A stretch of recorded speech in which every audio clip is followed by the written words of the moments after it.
Welcome to my channel. I wanted to take a minute to walk you through just how to prepare a pantry, not having a pantry to having a pantry. So as you can see, there is no pantry space in my kitchen. And what you're viewing is actually my two cabinets that are flanked, as you can see, on each side of the microwave and the stove. So you can easily turn any storage in your kitchen into your pantry.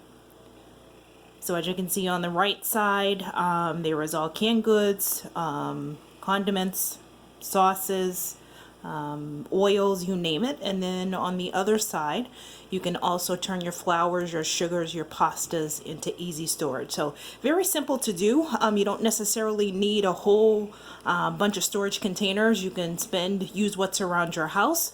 And you can also just make your own elevated storage for your canned goods simply by using pieces of wood, boxes, anything that will elevate your cans. So again, as you can see, simple process. It doesn't take much to organize and get your pantry space in order. Thank you for watching.